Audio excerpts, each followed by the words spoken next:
Welcome to Muskegon Rising, a community service project of the Muskegon Rotary Club. Our purpose is to create lasting positive change. We've been doing that here since 1916.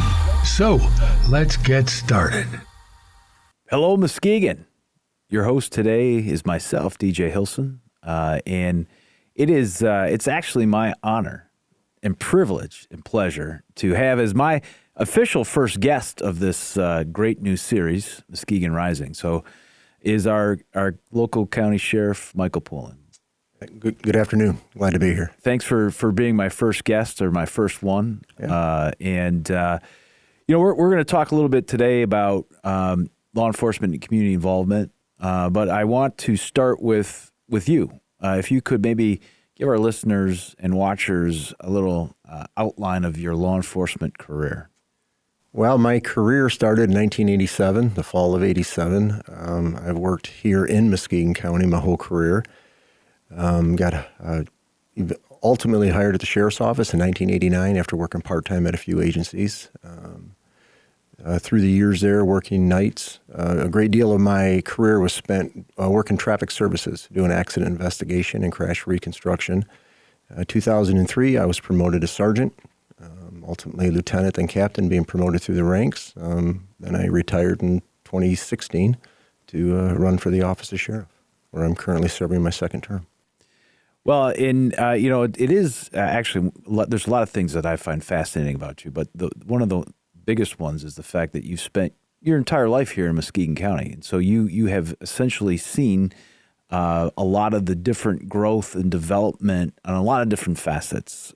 Yeah, I mean, it's been a lifetime, right? And, my father went to Muskegon Heights High School. My mother graduated from Muskegon Catholic Central. They're, still in the same home, when I was a young kid growing up here in the city of Muskegon. And I've just love it here, for one. I love the community, all the positive things that are going on downtown, Lake Michigan waterfront area and everything. I think you're aware that, my family were boaters, and so this is really the only place to be, if you ask me. But it's a great community. I enjoy working here. It was a perfect spot and a perfect fit for myself. So talk a little bit about, if you would, Sheriff, talk a little bit about, and maybe give us a historical perspective of the importance of the sort of connection between community and law enforcement. And I'm sure through your entire career, you've kind of seen that evolve. So maybe kind of develop that for us a little bit. Yeah, it's I've always kind of went with the idea that, communities police themselves, right? Neighborhoods do. We're here to offer service to people in our community, to work for them, to be, best stewards that we can, if you will. The 11 law enforcement agencies that are working in Muskegon County, we work collectively together, and we need our community's support in order to get the work done. We really do. And they need to know that they can trust in the work that we're doing. They need to know that the leadership at those agencies can be trusted. And, they should be open to listening to individuals in their communities. I mean, I think it's very important. But, without our community, we don't get to do the work.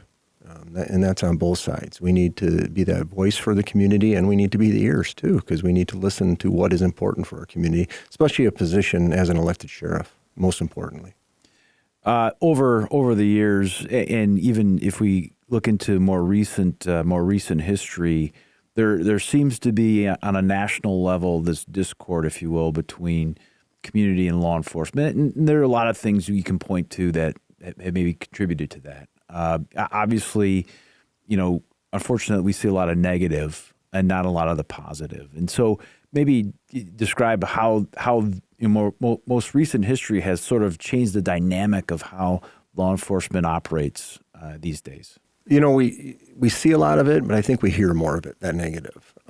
I truly believe there's more people out there that support and believe in law enforcement. It's just those loud, vocal individuals that are really getting the attention, especially the media and things like that. But, I don't want to say it's made our work harder. All right. It's created some challenges, but the fact of the matter is, I think with law enforcement kind of being underneath that microscope, if you will, it's made us better. All right. many more tools out there for us to use now in our trade. The body cameras, in-car cameras. These are things, and I remember being, the early 90s when we first got our in-car cameras, and a lot of the officers, and I don't want to say a little bit myself, but I was against it too, but I saw what was going on and what a benefit they were, and I actually went and got my very own camera. I was the first guy here in Muskegon County to have an in-car camera. It's one that I purchased myself, but it, I think it's made us sharper. It's made us better law enforcement officers. We're dealing with things a little differently than we used to.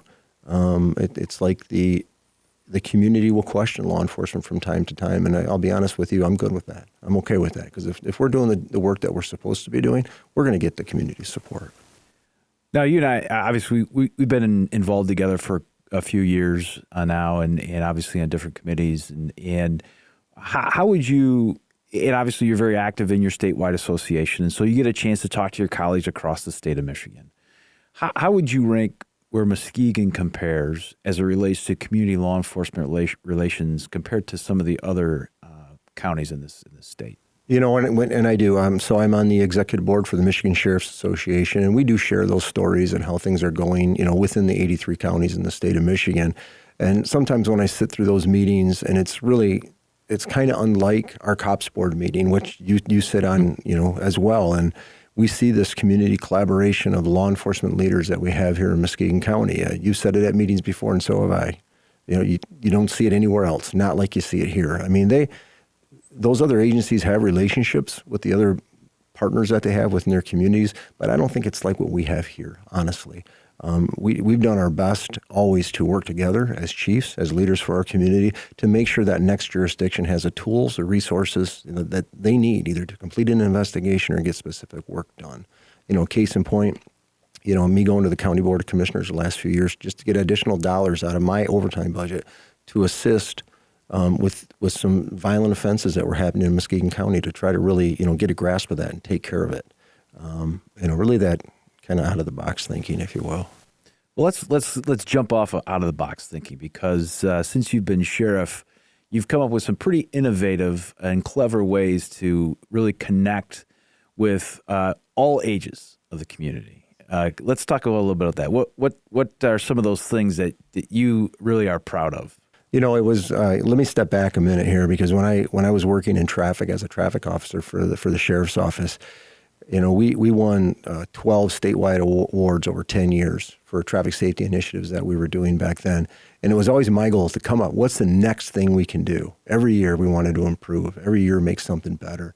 When I was elected as sheriff, I had this idea, and it really just started as a conversation with Rob George. He owns Emergency Services, our vehicle maintenance provider, that business. And we just had a discussion, and it was to create this ice cream truck. Now, we weren't the first ones to do it. Other agencies have done it in other communities. But, I wanted to be the first in Muskegon County to have this happen. And I thought, if we can get a vehicle together where uniformed officers, police or fire, could serve free ice cream to our youth throughout the communities, kind of break some of those barriers, if you will. Just another way for the kids to connect with the officers to connect with the kids.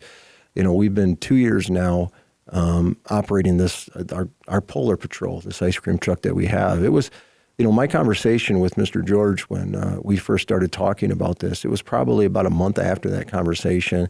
He called me to the garage there, and he had this old box van that he picked up, and he's like, what do you think of this one? And I'm like, Rob, this is great, but I don't know how we're going to pay for this, but his business, he and his wife, they funded 100% of that ice cream truck, and it cost the taxpayer no dollars. It's been the hot ticket item the last 2 summers here in Muskegon County. It gets utilized by just about every law enforcement agency, different community events in the area, and we first introduced it at a bike rodeo in the city of Muskegon Heights, and I remember responding there and getting to interact with the kids, from the community there. And they had fun, and so did I. I mean, just because it's a little different, and I know my staff, they enjoy being able to work that detail also, because they get to really perform on a different side and get to, see kids on a different side. So what we're talking about here is there are law enforcement in uniform, mm-hmm. in a what you would, I mean, if you can picture, if you're listening to this, and what an ice cream truck, it looks exactly like an ice cream truck. Yes. And it has the freezers. It's got the whole. It's got the music. We have lights on it. It's right. It's. I'm trying to remember what the tagline is on the front of it right now, and I apologize, but it's right to protect and serve ice cream. As it says there. So no, it's a full blown ice cream truck. It's got a microwave in it. We're trying to think of other events that we can use it for, but we do. Everything's prepackaged, right? And it makes it easier for the other agencies to use it. And, really at any community event it is, and I don't want to say so we don't have to deal with or apply for health department, permits and stuff like that. So it's an easy process and a great community engagement. And, if you see the lines of the kids coming to the events, just to go there to interact with an officer, get some free ice cream. Who wouldn't want to do that? So, and really, the cost to an organization is what? If they want to I'll say, rent out the well, there's no fee. There's no fee to rent the Polar Patrol. The big caveat is that a uniformed officer needs to be the one serving the ice cream at a community event. You'll be responsible for getting your own sponsorship for ice cream. Ice cream isn't that expensive. We do take donations, and we like to keep a little kitty, of some dollars on the side specifically for purchasing ice cream for pop-up events and things like that. But there's no cost to use this vehicle. It's the community's vehicle, if you will. And, when Mr. George and I were initially talking about it, that really was the intent for community outreach. And, it's not just the sheriff's office vehicle, it's Muskegon County's. So how does one go about inquiring as to when they might be able to use the ice cream truck and when it might be available? Yep, you can. They can call the sheriff's office. I apologize, I don't have the link with me right now, but we do have a web-based link where we have different equipment too that people use for different programs. It's got a small questionnaire there about what agency will be using it, the dates, and do you have a sponsorship. It's really straightforward, and you'll receive a response pretty quick on if it's going to be available that day or not. Well, that's fantastic. Having sat at least one time in the ice cream truck along with yourself, it is a great way to really, maybe break down some of those barriers that have been created over the years, and again create that positive atmosphere between law enforcement, especially kids. Right. You know what? It's just about every problem can be solved over a drumstick. So, but it's some of the conversations we've had with our area youth, it kind of eye-opening, for the different areas and stuff that, you might be working and going to and get an opportunity to talk to the kids. It's kind of nice. The bike rodeos are a lot of fun, because we get to help them with the bikes too and, do different things.